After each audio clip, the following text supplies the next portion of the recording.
And the upper limit problem is when we have a limit on how much happiness or success or joy or whatever health we think we can have, we punch through it. So the Author Your Life process is going to punch you through it, and you're going to get up here and then you're going to be like, holy crap, this is not cool. I am really uncomfortable. Yes. There's tension in your story.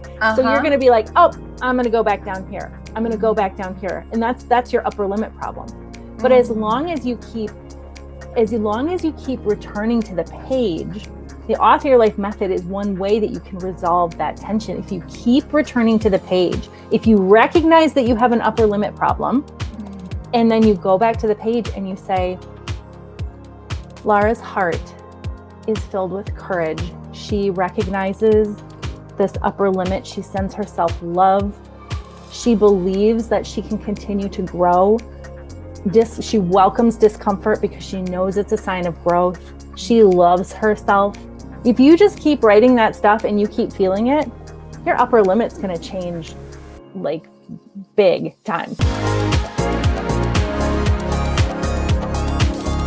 Hi, everyone, and welcome to another episode of the Jenna Banks Show, where you'll get tips, tools, and expert advice to help you live life to your fullest potential. I am so excited to introduce you to today's guest, Lara Zielin. She is a published author, a multi-published author, a coach, and the founder of something called Author Your Life. Through her simple and powerful journaling method, she teaches people how to stop playing small in order to create and live the life of your dreams. Her journaling techniques have been featured in the Wall Street Journal, and her published articles have appeared in Medium.com, The Creative Pen, and Notes from the Universe. Now, I have to say, I first came across Laura through the article that was published in the Wall Street Journal, which was just last month, April 2021. And so when I read about this incredible technique, it seemed too simple and easy and good to be true, but so powerful and life-changing. I was like, I have to learn more about this. So Laura came up with this amazing technique when she had literally hit rock bottom. And I don't want to give too much away, but she actually stumbled upon something that was so powerful, and it literally transformed her life. And now it's transforming the lives of others. And I can't wait to share this with you today. So you want to definitely stay tuned. Lara, thank you so much for being here today. Welcome to the show. Thank you so much. It is my pleasure to join you today. So I'd love it if you would share with us a little bit more about what this concept is that you came up with for Author Your Life. Yeah, I would love to. So the idea is that, so a lot of us love journaling. We love writing, but it's easy to feel like I don't know what to write in my journal, or how do I make this have maximum effect. So we've all had, that part in our journal where we start one page in our notebook and then we put it away and we never look at it again. Or, we're sort of journaling till we hit the same pain points over and over, and it never feels like we're getting anywhere. So Author Your Life is one approach to help you make your journaling a little bit more effective, make it impact your life a little bit more, get clarity, connect to your intuition. And yes, there is a manifesting component to it, if you want to use that word, but you don't have to. If you don't like that word, I'm probably talking to a very friendly audience here, but so the idea is this. So the fundamental idea behind Author Your Life is that basically you get out your notebook and you begin to write by hand. So we want to go super old school with this process. We want to get out a piece of paper and a pen, go super old school, no computers, no screens. And the reason is because we really want to be able to slow our brains down and connect what we're writing with our thinking. We're connecting our motor skill with our brains. And that's a huge part of effective journaling. Now, that's not to say if you have an app on your phone and you're journaling that way, or you're typing, it's okay. I don't want to say there's a wrong way to journal. This is just my method. So this is what I've heard this before, actually, that it's really important. An important part of journaling is that you do hand write it because it slows down the brain and connects you more to yourself, right? Yeah, totally. Yeah. So if that's an option for you, I highly recommend it. And then the second thing is that we really want to write in what I'm going to call a distanced perspective. Now, there's all this research that shows that when we can think about ourselves sort of in the third person, or as I like to say, as the character in the story of your life, like you are the hero in the story of your life. So what does Lara get to do as the hero in her life? Like it's the hero in her story. What does she get to do? Well, my God, she runs a successful business. She publishes books. Like sky's the limit for Lara, this character. And that opens up our brains also. That's another cognitive trick because it gives us what scientists call a distance perspective. And it helps us problem solve a little better. It helps us think about things in a new way. And so kind of storifying our journaling can just open us up to new possibilities. Now, the other thing, though, is that to go along with this, we don't want to like stop there. We want to actually, at the end of our journaling, just take a pause and take a breath and begin to really embody all of the great things that we're writing about that get to happen to this character. So again, we're not writing about what happened last week. We're not writing how mean our boss was to us yesterday in that meeting. We're writing about all the stuff that gets to happen to us, all the stuff that's just right there in the horizon. We're writing about how we handle that boss with grace and tact and power, and how we get to, fuel ourselves with healthy food, and how we're so excited to, be connected to our bodies and love ourselves no matter what, and how our hearts are full of compassion. Like we're writing about all this stuff that we get to have, not what's already happened. So it's interesting because in my current journaling, I write about whatever comes to mind. That's just, I don't have any rules around it. And sometimes I want to write about the past or a problem that I'm trying to resolve or work out, or something that I'm thinking about for the future that I'm excited about. And then I write about it more in a realistic kind of way.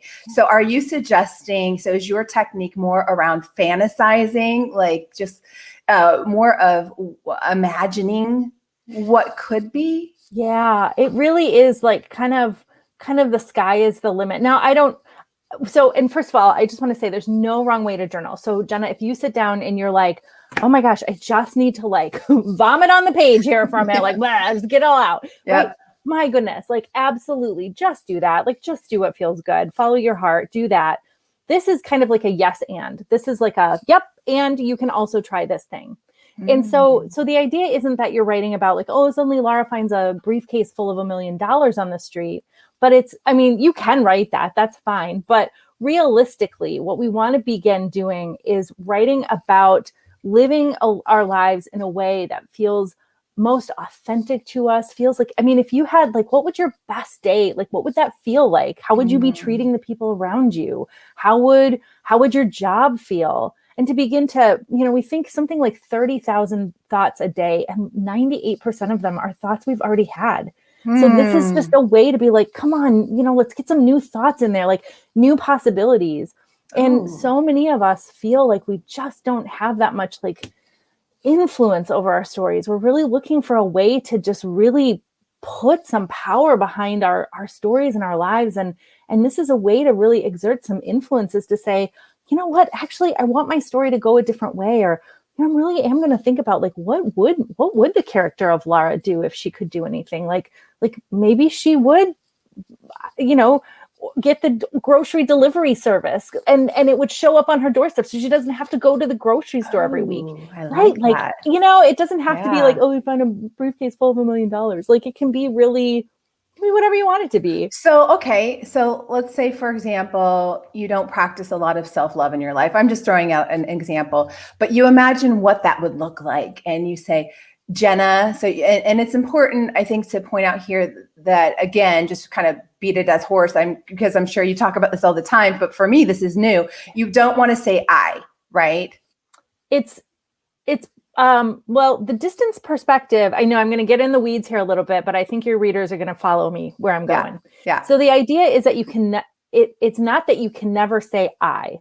Mm-hmm. The idea of the distance perspective is that you could write about yourself like a character, but a lot of times I will invite people to write, for example, a letter from their heart. Like, what does your heart say? And the idea is that you're writing from the perspective of your heart. Maybe sometimes you want to get really woo and write yourself a letter. What does the moon say to you? What does the earth say to you? I mean, that's really woo, but you could write like, what does your heart say to you? What does your body want to say to you?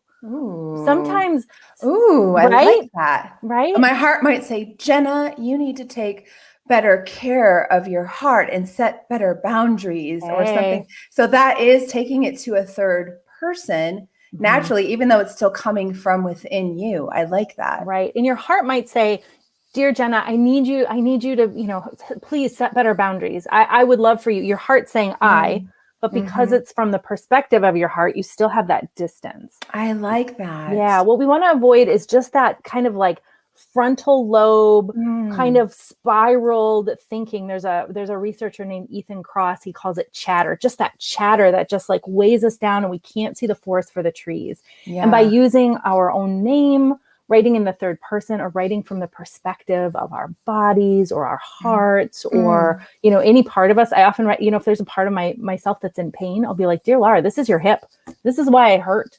I'll let my hip talk to you. You know what I mean? Like you can paint this canvas any way you want, but so the distance perspective doesn't mean that we can never use I. It just means that the I is coming from something else. I understand now. That makes perfect sense. Okay, so going back to my original thought, and sorry, I sometimes go on a tangent and stop where I was originally going and go somewhere else. But let me back up and then go back to what I was saying, which was, okay, so to put it in practice, let's say I'm not practicing enough self-love, but I want to imagine what that would be like for me, and my heart writing to dear Jenna to me. Dear Jenna, I would love it if you would buy me fresh flowers, every week, and just make, I love it when there's fresh flowers in my home, and just buy it for yourself because you love it. And Jenna, I would really love it if you would just make yourself a wonderful meal once a week. Take the time, go to the grocery store and just experiment with some foods that you love and do it for you because you love it. But maybe invite a friend, imagining the things that make you happy. Yes. And then giving yourself permission as this third person to just imagine a way what that would, and then you're saying after you do that, then you read it back and feel it. Is that's exactly. And you took the words right out of my mouth about giving yourself permission. There's a lot of ways that this exercise gives us permission to think differently, to let things come up that normally we just push down. So I love that phrasing. So thank you for using that. Absolutely. I think it's really important because it for us women, giving ourselves permission in many ways is such an important topic, because we don't give ourselves permission to love ourselves. We don't give ourselves permission to fantasize about what our lives could be. Yeah. And so it is giving that permission that's really important. Yes, ma'am. Yes. Amen to that. So, and yes, you're exactly right about the next step. So the next step is this idea that you just want to like set your notebook down, put it aside. You can reread what you wrote. That's awesome. Okay. And then this idea is just to sit for a second, just sit in stillness and let yourself begin to feel and embody all of the emotions that came up with your story. So really, like, Jenna, put yourself in that place where like, you're smelling those fresh flowers in your home and you're so filled up with joy and delight because you gave yourself this gift, and you're like sitting down at the table and you're like so grateful that you have this amazing meal. Like, and that's a manifesting tool, is like, it's almost like, the gratitude in advance, or feeling these things in advance before they come. This makes you a lighthouse beam to the universe. This lights you up. It raises your energy, and it says to the universe, I am already experiencing all the good things that I know you can send me. So let's do this. You're a lighthouse beam for everything. And I love that. Yeah. Yeah. So it's a cool manifesting tool, but even if you don't believe in manifesting, it's still, there's so much research that talks about how using the power of our emotions can change our brain state. So even if you don't want to go the manifesting route, just trust the science that when you begin to feel all this awesome stuff, you really are changing your brain. You're really creating new neural pathways. You're absolutely changing your thinking. You're changing your behavior, and good things will follow. Thank you for bringing it to the practical level, because not everybody is into the woo-woo stuff. Totally. They're not going to be writing a letter to themselves from the moon. I completely understand that. Yes. But I am, to a certain degree. I kind of balance both. I like the science and the spiritual aspect of things. And I think for me, my scientific mind has married the two together, because with physics, for example, it has a lot of similarity to some of the spiritual beliefs that I have and that I've learned. So they all kind of work together, in my opinion. But when it comes to manifesting, this reminds me a little bit of law of attraction too, which is also manifesting technique. Would you call it a technique? What is that? A guideline? It's a method. So there's actually the law of attraction is just one of, I think there's 8 principal manifesting methods. Mm-hmm. And the law of attraction is just one of them, but there's several of them. And so you can, this is part of that. You can use this process as a method to put yourself out there and get what you want. But there's also just there's other manifesting baked into this process, right? The emotions, that's another piece of manifesting, is feeling it before it arrives. Yeah. The writing in manifesting, we call that scripting. It's a little bit different.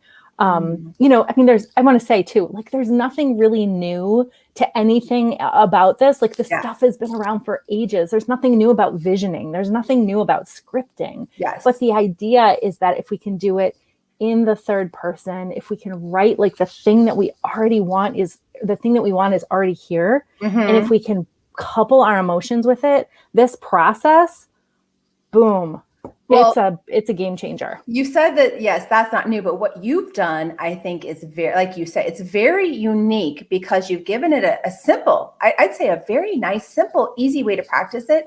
When I first read the Law of Attraction, the Esther Hicks, Abraham and Esther, and I got it on an audiobook. This was many years ago. The first time, it just was, whoo, it was a lot. Mm-hmm. And it took me listening to it over and over and over again to start to even begin to understand it. Whereas your method is so easy to get, and it's practicing in the journaling practice. A lot of us are already into that habit anyway, or we understand that it's important. Many of us understand that it's important. We just haven't understood how to bring it into our lives. Yeah. And so if you've never done it before, this is a really great way to learn it in a different type of a way. So tell me, how do you teach people your technique? Well, I think the best way to just teach it is just to encourage people to do it. But basically, so I sort of encourage people to think about it in 5. I guess there's 5 steps. I kind of outlined 3 here, but I'm going to add a couple. Okay. So they can think about it using the acronym HAPPY, and we're going to spell happy with an E. So the first thing is the H is for handwriting. So we've already covered that. Okay. The A is that you want to write A as if the thing that you want is already here. So you're just going to write about how it's not like, oh, someday I hope I have a beach house. It's Lara sits on that beach in Hawaii. She smells those flowers. She feels the ocean breeze. It's we're there. It is happening, right? So that's the A. Okay. The first P is that distanced perspective. So just keep that in mind. So write, use your name, write from your heart, whatever you want to do, however you do it. It's that distance perspective. Mm-hmm. The second P is that we want to keep it positive. So instead of writing Lara doesn't eat all the Oreos, because all my brain hears is Lara and Oreos, right? Yeah. So, right. So I want to write, Lara fuels herself with healthy food, or, Lara makes choices that show love to her body, whatever it is, you can, but just to keep it positive. Okay. And then the last E is the emotion. And we've already talked about that. So that's closing your journal, setting it aside, beginning to feel it. So that's a really important part. It's huge. It's just as important as the writing. Yeah, that makes sense. That's important to remember then. So stop when you're done. And how long does this typically take and do you recommend doing it in the morning or at a particular time of day? I really let people choose the way that feels best to them. Again, there's really no wrong way to kind of make this fit you and have it feel good. I usually recommend if people can do it 10 minutes, 3 times a week, that's kind of a great guideline. Oh, well, that's easy. Right? Yeah. It's easy. Okay. Yeah. And here's what happens. So here's like the best, most interesting thing, right? The best stories are the stories. We love stories with tension in them, right? If everything goes really well for the protagonist or the hero, they're the most boring stories ever. We love stories with tension and with like, oh, what's going to happen? And so here's what happens. So you start writing this story where like, oh my gosh, I've got all this amazing stuff happening to me. Heck yes, my life is cooking with gas. I'm doing all this cool stuff. And here comes your old story. And your old story is the one that you've been writing up until this point. And so these two pieces of your story now have tension. But what is awesome about this process is that now you can see it. Now it's clear. And you're like, wait a minute. I said that I wanted to be fueling myself with healthy food. So here I am shoving the Oreos in my face. Like, wait, there's tension there. Wait, is that where I want to go? Is that who I want to be? Maybe not. Like, so it's more obvious that tension. And in present day speak, what do we call that? We call that awareness. That's awareness, right? I was just going to say that's like bringing things to the conscious level. Same thing, awareness. It's bringing these behaviors that and thinking or whatever it is that we do unconsciously, which we're doing so many unconscious things all day long, to the conscious level. Yes, exactly. Yeah. And so there's a beautiful book by a guy named Gay Hendricks called The Big Leap. And that is it's kind of another way to say, like, if all of a sudden you start getting the things that you want in your story and you're uncomfortable, it pushes you. So he talks about this thing called the upper limit problem. And the upper limit problem is when we have a limit on how much happiness or success or joy or whatever health we think we can have, we punch through it. So the author your life process is going to punch you through it. And you're going to get up here and then you're going to be like, holy crap, this is not cool. I am really uncomfortable. Yes. There's tension in your story. So you're going to be like, oh, I'm going to go back down here. I'm going to go back down here. And that's your upper limit problem. But as long as you keep returning to the page, the author your life method is one way that you can resolve that tension. If you keep returning to the page, if you recognize that you have an upper limit problem, and then you go back to the page and you say, Lara's heart is filled with courage. She recognizes this upper limit. She sends herself love. She believes that she can continue to grow. She welcomes discomfort because she knows it's a sign of growth. She loves herself. If you just keep writing that stuff and you keep feeling it, your upper limit's going to change like big time. And maybe more quickly than you think. I love how this gives you permission to do that, though. Yes. Yeah. That's amazing. Yeah. Gosh, how exciting. So your website is authoryourlifenow.com, right? Yes. And so is there something that people can download or join a class of yours or anything where they can just get to know this technique more in detail with you? Yeah, I offer a free little quick mini course on my homepage. Just go to the homepage, sign up for the mini course. It's right there at the top. And it's basically like 3 quick and short videos that are going to explain this a little bit in more detail. I also give you the top 3 things that I recommend that you write in your journal. The 3 like stories that are super important. Top 3, if I could pick 3, these would be it. Okay. As part of that, too, you'll get on my mailing list. If I'm not going to spam you, but I offer free classes like a lot. Like I'm usually doing some kind of like in April, for example, I did a journaling session every Friday morning. We got together and I walked people through prompts and I led them in this big teaching. And then we did a visualization meditation and you walk away feeling so good. So I try to do those at least once a month, sometimes more.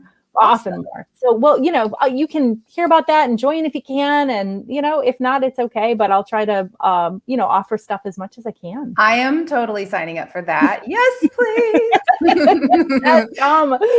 So tell me, Lara, I would love to learn how you came up with this concept in the first place. First off, let me tell everybody, Lara is like a multi-time author. She's written a ton of books, mostly in the romance space. Romance and young adult were my genres. Mm-hmm. Yeah. So what got you to come up with this idea?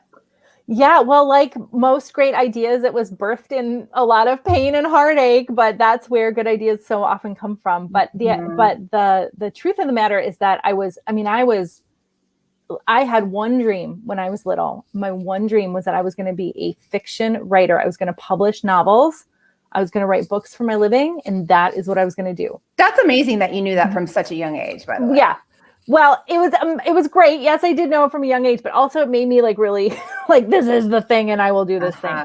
So I got there. I was publishing novels. I had, young adult and romance contracts. Everything was cooking with gas. And then kind of out of the blue, both of my publishers kicked me to the curb. Oh. Yeah. So both of my romance novels, I'd gotten a multi-book deal and everything was fine. And all the books came out and I thought, okay, here we go. I'm going to write more for them. Nope. They were like, we really don't want to work with you anymore. And my young adult publisher, I had turned in a manuscript and we couldn't get it right. It wasn't what they wanted. I couldn't give them what they wanted. And they were like, you know what, we're just going to part ways with you. And this is after you've done many books with them? Yeah. Oh, yeah. Gosh. And so I want to say this happens. This is not uncommon. I just was like, shocked. You could have knocked me over with a feather. So of course, being that this was my dream since I was little, I was like, a writer writes, I'm just going to keep writing. Yeah. So I was trying, I was writing middle grade. I was writing erotica. I was writing anything I could think to write. And it just felt like my muses had turned off. Like they were super quiet. Yeah. And I knew I could feel in my heart that there was something else I was supposed to be doing, but I just didn't know what it was. Mm-hmm. So like cue the sadness, cue the like grief. I was grieving so hard for the death. I can feel it. I would be grieving too. Yeah. Right? Yes. Like, oh, so brutal. Mm-hmm. And, in that grief, I started drinking a lot more. I started pulling away from my husband because I felt like such a failure. I was really scared to be intimate. I was pulling away from friends. I just felt like a loser. I felt like such a loser, such a failure, actually. Yeah. And, in that dark place, this thought occurred to me of like, I have spent so much time and energy thinking about what it is that my characters have wanted. So over, however many books, 10 plus books, what do my characters want? What would make them happy? What's a good ending for them? And I finally was like, wait a minute, Lara, like you're lost. You don't know what's next. Why don't you start thinking about what Lara, the character, wants? So I just started writing. I got out a notebook. I mean, it was this little cheap TJ Maxx notebook. And I just started writing like, what does Lara want? Like, what happens to Lara? And it felt so good. It felt like, oh, okay.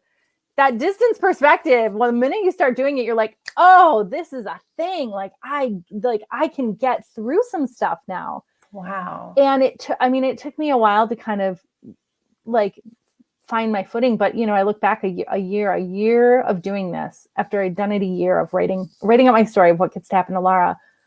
Man, things were so different. Like our finances were different. My heart was different. I can point to external things that were different, but at the end of the day, it was like I found myself again. Like my heart wasn't so like hard and angry and bitter.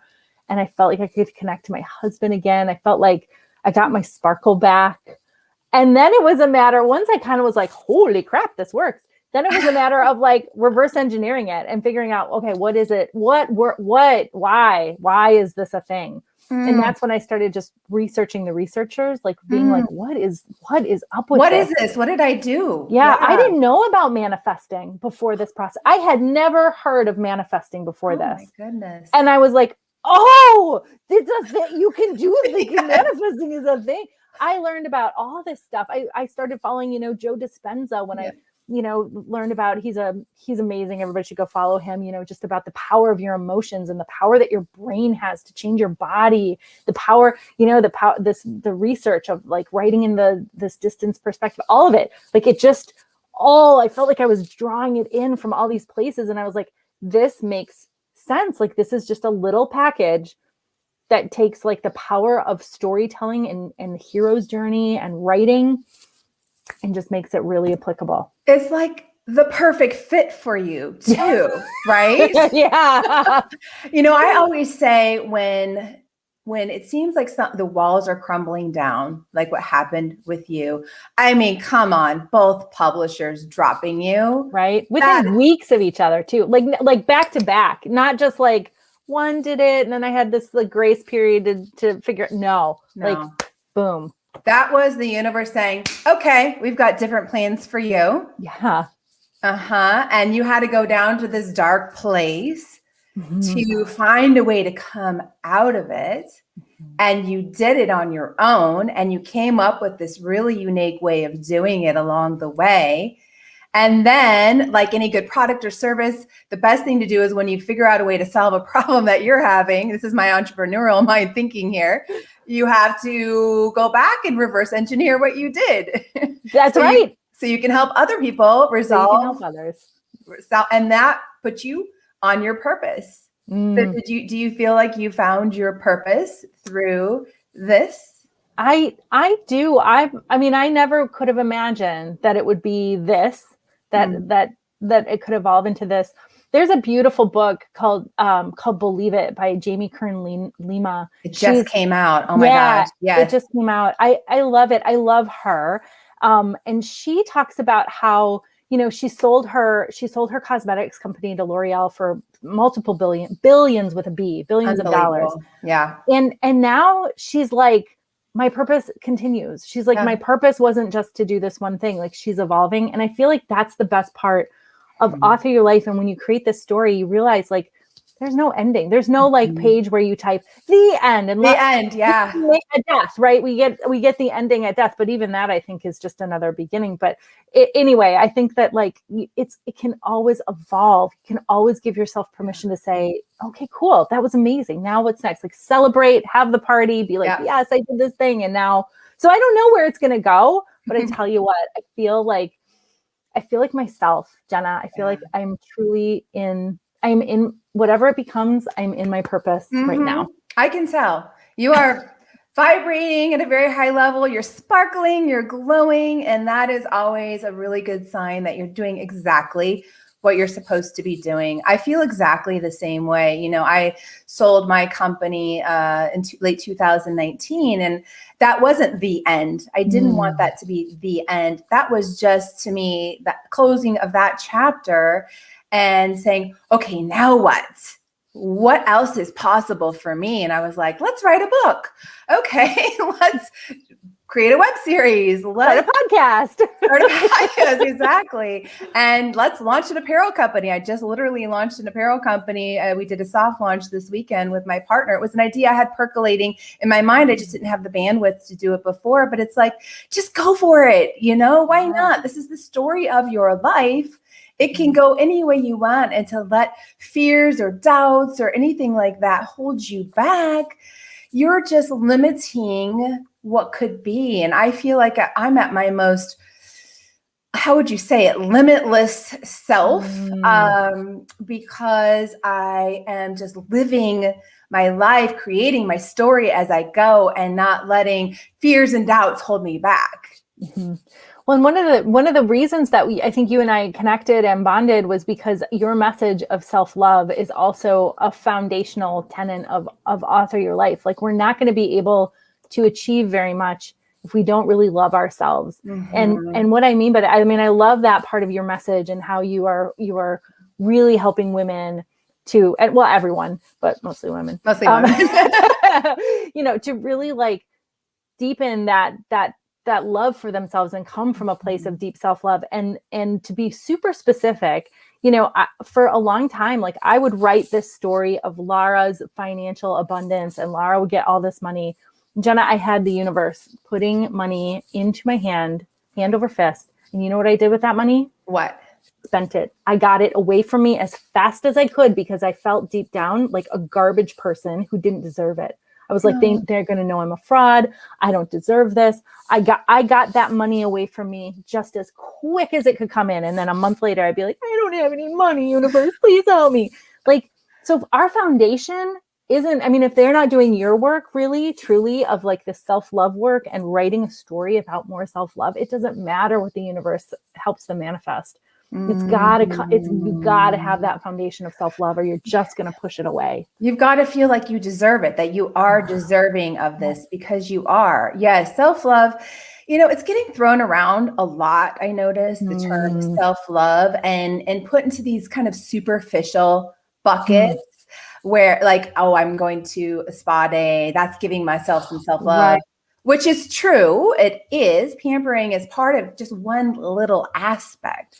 To me, self-love is the inner work. It's the journaling has been a really good self-love practice for me because it's deepened my relationship with myself, which I realized I didn't accept myself enough. I didn't love myself enough. I didn't value myself enough. Yeah. And if you don't go in and do those things and work on that relationship with yourself, it's going to be reflected in the outside world. Yeah. Yeah, it's true. You got to do the work. And however you do the work, I mean, we're here talking about journaling, but I just want to encourage people, however you do the work, if you do that work through yoga, if you do that work through meditation, like it's a yes and always a yes and like however you're doing that work, that's the work. I love that. Tell me, do you get any feedback from some of your students who've implemented this into their life, and what do they say? Oh, great question. Yeah. I mean, I've got a group coaching program where we work together, and it's just been amazing to watch women be able to really own their stories, take, I would say, I mean, this is a little bit of a funky word, but really take more control over their lives and over the narrative of their story. I feel like they're really influencing it. So one of my clients, for example, she manifested her dream job in like 2 weeks. So that was amazing to watch. There's been, it's everything from helping people feel like more empowered in their families. There's a lot of women who feel like they're getting kind of stepped on and overridden in their families, that they're just kind of the help, feeling like they just don't really have much of a role beyond sort of just pouring themselves out to their families and caretaker. Right. Yeah. Just constantly. And they get to the end of the day, there's nothing left for them. So it's helping them be like, well, wait a minute. No, what's your story? Your story is bigger than this. What are your dreams?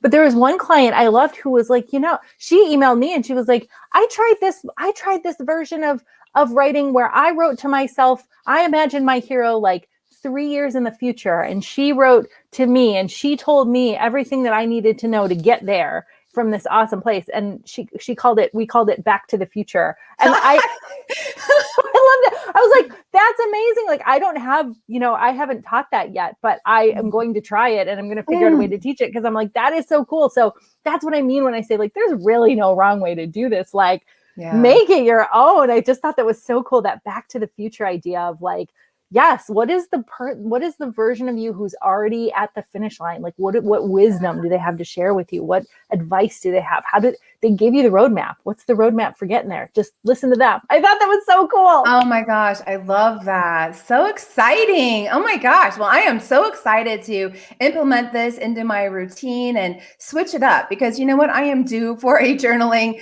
technique change. What I do has been fine, but this sounds like so much more fun and so much more impactful. So I'm ready to start implementing it. And thank you so much, Lara, for gracing us with your presence today. So exciting to have you here. Thank you, Jenna. It was my pleasure. Thank you for the opportunity to connect with you and your beautiful community.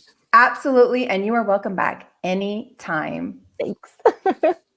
Wasn't Laura amazing? And her technique, Author Your Life, wow, like mine totally blown. You can connect with her on Instagram at Author Your Life Now or on Facebook at Author Your Life. I'd also like to give a little shout out to Tiffany at Augmented Space Co. If you are a coach or an author or anybody who's ever wanted to start your own podcast or web series like this one, Tiffany is incredibly creative and tech savvy and incredibly inspiring and supportive, as she'll be your biggest cheerleader. So if you're ready to have an online presence, contact Tiffany at Instagram. You'll find her at Augmented Space Co. That's Augmented Space CO. Thank you so much for tuning in today. And remember, your love is your power. Until next time.